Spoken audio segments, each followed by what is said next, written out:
bagaimana ruh ketika setelah dicabut dari jasad. Maka kalau kita membaca dalam satu riwayat dari Bara' bin Azib, kita akan menjumpai ruh itu kalau dicabut dari jasad, maka kita harus paham, malaikat itu Pak, kalau akan mendapati orang itu meninggal dunia, maka para malaikat itu akan datang serombongan. Kemudian dalam satu riwayat hadis, Rasulullah itu berkata ketika beliau itu bersandar ke tongkat, maka beliau mengatakan istaidu min adzabil qabr, berlindunglah kalian dari azab kubur. Diulang-ulang oleh Nabi sampai 3 kali. Kemudian Nabi mengatakan idza kana al-mu'min fi inqita'i minad dunya wa iqbalu minal akhirah. Seorang mukmin itu kalau akan meninggalkan dunia dan datang dalam urusan akhirat, nazala ilaihi malaikatun minal malaikah, maka akan datang serombongan para malaikat-malaikat. Kalau yang didatangi itu adalah orang yang beriman, yang datang malaikatur rahmah bersama dengan malaikat maut. Malaikat yang mencabut nyawa, penamaan yang benar bukan malaikat Israel, tapi penamaan yang benar itu malaikat maut. Dia datang serombongan bersama dengan malaikatur rahmah. Para malaikat kemudian di mana? Fajalasu inda mudil basar. Para malaikat itu duduk sejauh mata orang itu ketika memandang. Makanya orang kan kadang-kadang kalau mau meninggal dunia begini. Itu bukan melihat tatapan kosong, tetapi dia melihat sesuatu yang tidak pernah dia jumpai seumur hidupnya. Mana malaikat itu kalau yang akan dicabut adalah orang yang beriman, malaikat itu akan membawa 2 barang. 1, kafanun min akfanil jannah, kain kafan dari surga. 2, hanutun min khunutil miski, dan yang kedua itu akan membawa minyak wangi yang diambil dari surga. Setelah kemudian duduk sejauh mata memandang, yang akan datang, yang turun 1, malaikat maut di atas kepalanya. Setelah dicabut semuanya sempurna, malaikat maut selesai tugasnya. Kemudian diserahkan kepada malaikatur rahmah. Kalau dia orang yang beriman, dibalut sama kemudian kain kafan yang diambilkan dari surga, diberikan minyak wangi dari surga. Itu loh Pak, masalah pakaian itu saking pentingnya. Ruh itu aja masih dikasih pakaian. Makanya orang kalau sampai ngeremehin aurat itu kebangetan. Karena ruh saja ditutupin itu, kemudian bagaimana dengan kain kafan yang diambil dari surga. Ditutup dengan kain kafan dari surga. Lalu kemudian dibawa ke langit yang pertama. Setelah dibawa ke langit yang pertama, Rasulullah mengatakan fastaftahu lahumul bab. Mereka meminta supaya dibukakan pintu langit yang pertama. Pintu langit yang pertama terbuka. Kemudian mereka memasuki pintu langit yang pertama. Karena sesungguhnya langit itu ada 7 lapis. 1, 2, 3, 4, 5, 6, 7. Satu lapis dengan lapis berikutnya sejarak 500 tahun perjalanan. Lapis yang kedua dengan lapis yang ketiga 500 tahun perjalanan. Atasnya Pak ada pohon bidara Pak, makanya dinamakan Sidratul Muntaha. Sidrah itu bidara, Muntaha itu puncaknya langit. Di atas langit yang ketujuh ada lautan. Dari dasarnya sampai permukaannya 500 tahun perjalanan. Di atas yang tempat yang begitu besar, itulah nanti kemudian yang menjadi salah satu tempat arasy-Nya Allah. Maka naik itu melewati langit yang pertama. Seluruh para malaikat gemuruh Pak, cuma kita tidak mendengar. Kita tidak pernah mendengar itu, makanya dijadikan, kenapa pendengaran kita terbatas? Kalau dijadikan pendengaran kita sensitif, malah tidak bisa tidur. Karena tiap hari kita akan mendengar omongan para malaikat, dan kita akan mendengar omongan orang ketika mati, dan apa yang disampaikan oleh para malaikat di atas langit. Dijadikan pendengaran kita terbatas karena ada banyak hikmah. Melewati langit yang pertama bergumuruh para malaikat yang kemudian berkata, Maniruh hadat tayyib. Ini pemilik ruh yang baik, ini miliknya siapa? Hadza fulan bin fulanan. Ini disebutkan namanya yang terbaik yang dia pernah miliki ketika di dunia. Seluruh malaikat menyambutnya. Naik ke langit yang kedua, minta dibukakan pintu langit yang kedua, dibukakan. Terus sampai akhirnya menembus langit yang ketujuh. Ketika meminta untuk dibukakan pada langit yang ketujuh, maka Allah berfirman, sesungguhnya aku menciptakan dia dari tanah. Aiduhu ilal ardi. Kembalikan dia ke bumi, maka disitulah aku menciptakan, dan disitulah kemudian aku akan membangkitkan kedua kalinya. Akhirnya para malaikat kemudian membawa ruh itu, kemudian ketemu dengan jasadnya yang sedang dibawa oleh para pelayat ke area kuburan. Maka kemudian bertemulah kemudian jasad itu dengan ruh. Ya, jasad ini masih dipakai? Enggak, ini sudah selesai. Jadi yang kita pakai ini jasad sementara saja, ini kendaraan kita di dunia. Nanti ketika kita sudah mati, ketika dikumpulkan di padang mahsyar, dikumpulkan di surga, tidak pakai jasad ini. Jadi jangan khawatir yang tiba-tiba kemudian kok saya hidungnya gini, tenang, sampai mati doang. Nanti kalau sudah mati diganti hidungnya sama Allah. Karena nanti kalau kita sudah mati, nanti kita akan dikumpulkan di surga. Fisik kita itu sudah beda dengan fisik di dunia. Makanya fisik kita nanti kalau masuk surga sebagaimana fisiknya Nabi Adam. Tingginya 60 hasta, sekitar 30-40 meter. Maka ketika jasad itu dibawa ke liang kubur, sempat diketemukan dengan roh sebentar. Tapi saat itu jasad sudah tidak ada faedahnya. Kemudian ketika sudah ketemu kembali di area kuburnya, dia sempat mendengar suara terompah terakhir pelayat ketika keluar dari kuburan. Setelah itu kemudian datang pertanyaan mungkar datang, kan menanyakan 3 perkara. Apa, siapa robnya, siapa nabinya, apa kitabnya, ataupun agama, apa agama yang diutus kepadanya. Setelah dia mampu menjawab itu, maka yang mampu menjawabnya itu siapa? Apakah dirinya? Enggak. Tapi yang menjawabnya itu adalah dibantu sama Allah. Makanya Rasulullah membacakan ayat yusabbitullahu alladhina amanu fil qawli tsabit fil hayati dunya wa fil akhirah. Allah teguhkan orang yang beriman perkataan mereka di dunia dan perkataan mereka di akhirat. Makanya mereka lah yang bisa mengatakan Rabbku adalah Allah, Muhammad adalah Rasulku, dan Al-Quran itu adalah kitab suciku, dan Islam adalah agamaku. Allah yang menggerakkan di atas langit. Setelah dia mampu menjawab pertanyaan yang pertama, maka Allah berfirman di atas arasnya, Shadaqa abdi, hambaku ini jujur, benar dalam imannya sampai dia mau menjawab pertanyaan itu. Waftahu lahu baban ilal jannah, maka bukakan pintu antara kuburnya dengan surga. Malaikat membukakan pintu, tidak ada batasan antara kehidupannya di kuburan dengan surga. Dia melihat surga itu, tapi bedanya cuma satu, dia belum bisa masuk ke surga itu. Kemudian Allah bukakan pintu surga itu. Kemudian datang kepadanya seseorang, kemudian dia bertanya, siapa anta? Man anta? Kemudian dia menjawab, orang yang begitu rupawan itu berkata, ana amaluka sholih, saya adalah amalmu yang sholih.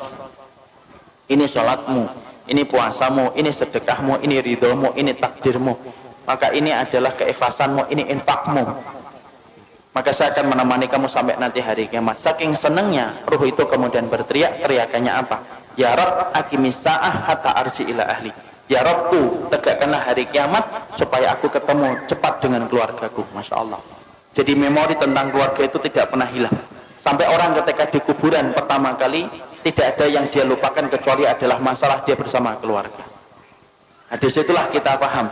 Kemudian pertanyaan kita, ruh itu ditempatkan di mana, Ustaz? Ruh itu ditempatkan oleh Allah berdasarkan perkataan yang disampaikan oleh Imam Ibnu Qayyim itu macam-macam. Ada ruh yang ditempatkan di dalam kubur mendapatkan kenikmatan. Ada ruh yang ditempatkan yaitu di tempat-tempat yang berbeda. Ada ruh antara langit dan bumi. Ruhnya siapa? Orang yang punya hutang ketika dia tidak membayarkan hutang itu sampai dia meninggal dunia. Ada ruh yang kemudian ditempatkan di tanur. Tanur itu tempat kayak periuk, masuknya kecil, keluarnya besar. Dalamnya itu ke bawahnya besar. Untuk siapa tanur itu? Tempat bagi ruh mereka yang dulunya ketika di dunia berzina dan tidak bertobat sampai mati, dibakar oleh Allah selamanya sampai nanti hari kiamat itu datang. Dan mereka berusaha keluar tetapi tidak bisa keluar. Imam Ibnu Qayyim menjelaskan itu tempat bagi para pezina yang tidak bertobat sampai dia mati. Ada kemudian ruh yang ditempatkan di sungai darah. Setiap waktu kemudian dia melipir ke pinggir, kemudian dilempari batu, kemudian dia melipir lagi, dilempari batu. Siapa itu? Pemakan riba yang tidak meninggalkan ribanya. Disitulah kita mendapati ruh itu akan ditempatkan oleh Allah berdasarkan amal-amal yang mereka lakukan. Ada enggak ruh bergentayangan? Enggak ada bergentayangan. Kayak kurang kerjaan aja bergentayangan. Karena sesungguhnya ruh itu miliknya Allah dan Allah yang menggenggamnya. Nah ini ada rumah habis mati bunuh diri, malamnya kelihatan orangnya nangis-nangis, Ustaz, itu setan. Ruh itu tidak mungkin balik, Pak. Kenapa ruh tidak mungkin balik? Karena ruh itu tempatnya di alam barzah. Dan barzah itu kenapa disebut dengan barzah? Tembok tebal yang tidak bisa ditembus itu namanya barzah. Nah kalau ruh itu masih bisa seliweran dalam kehidupan dunia, penamaan barzah itu batal demi hukum. Karena kemudian masih bisa ditembus, makanya tidak bisa balik. Ada tembok tebal, sebagaimana Allah sampaikan dalam surat Al-Mu'minun ayat yang ke-100, tidak bisa balik. Apalagi sampai kemudian balik, ngeliatin anaknya, rumahnya. Ya kalau rumahnya nggak dijual, kalau rumahnya dijual kan jadinya sedih. Loh, kok sudah ganti orang ya? Karena nggak ada yang bisa balik, Pak. Makanya ruh itu semuanya ditempatkan oleh Allah berdasarkan amalan-amalan mereka, dan tidak ada ruh yang bergentayangan. Makanya kemudian kalau kita dapatin ada tempat-tempat, ada orang mati bunuh diri kok kelihatan ada hantunya, itu bukan roh, tapi itu setan yang mencari celah dan kesempatan supaya dia itu ditakutin. Kenapa setan itu senang untuk menakuti manusia? Karena setan tahu syirik itu mulainya pertama kali ketika takut. Orang kalau sudah takut maka cenderung gampang untuk melakukan syirik. Kalau sudah syirik nyebar kemenyan. Kalau sudah syirik dia akan kemudian korban di situ, di tempat yang dia takutin. Kalau sudah takut dia akan lewat sambil mengatakan, "Kula nuwun Mbah, ngapunten lewat Mbah." Lewat. Itu kemudian mulainya dari ketakutan. Makanya kemudian tidak ada roh yang bergentayangan, itu tidak ada. Yang ada itu apa? Setan. Karena setan itu bisa berubah wujud apa saja. Anjing hitam perwujudan dari jin. Ular hitam perwujudan dari jin. Kemudian setan bisa berubah manusia, bisa. Makanya kita dapati ketika Nabi mau dibunuh, siapa yang memberikan saran mengumpulkan 10 pemuda untuk membunuh Nabi Muhammad? Itu setan dalam bentuk manusia. Karena setan itu bisa berubah apa saja, Pak. Dan dia bisa menjadi hantu untuk menakuti manusia. Tetapi roh itu tidak bisa bergentayangan.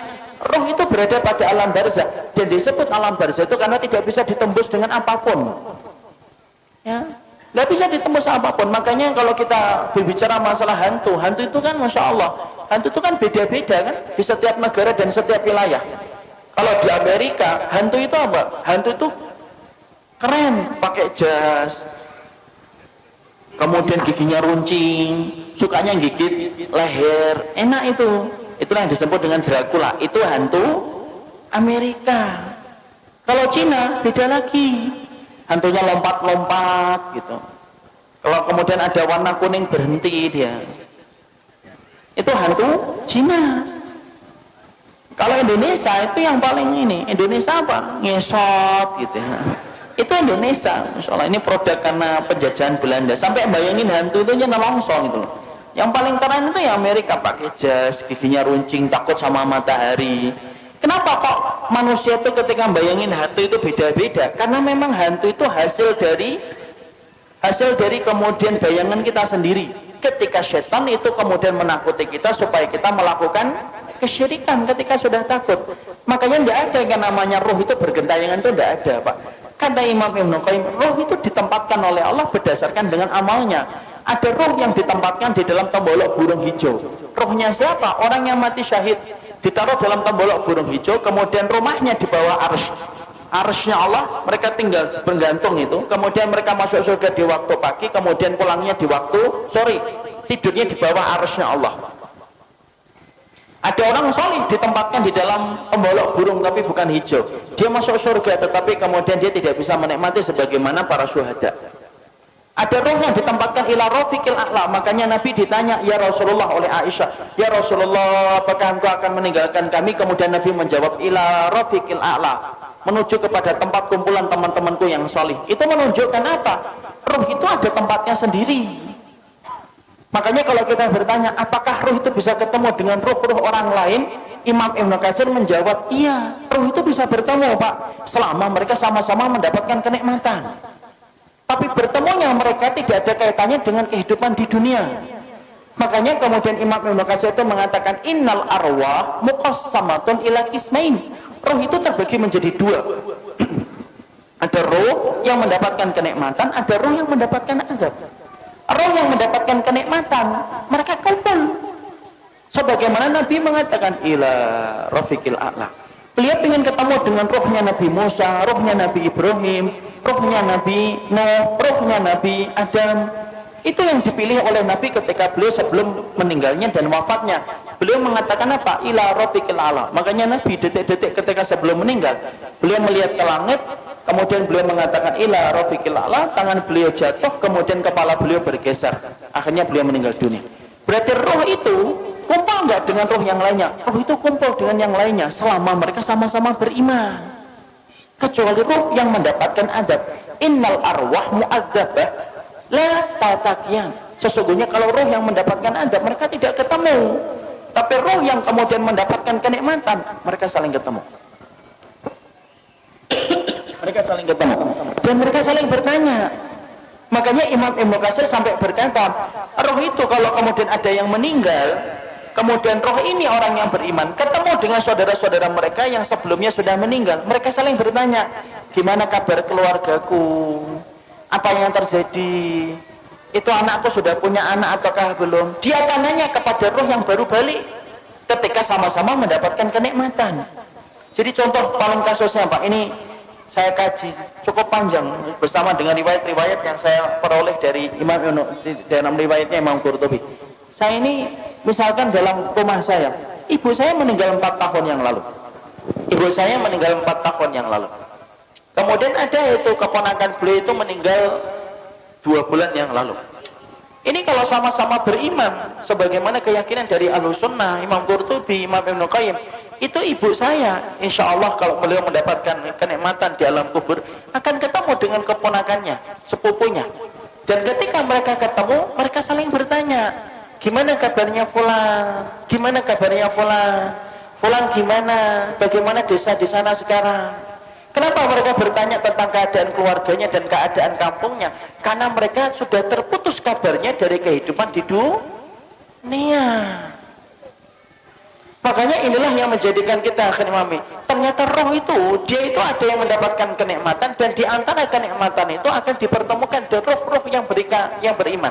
Sebagaimana kita nanti dalam di urusan akhiratnya di surga, kita akan dipertemukan dengan teman-teman kita yang dulu menemani kita dalam kebaikan ketika berada di surga. Sama, roh pun sama, Pak.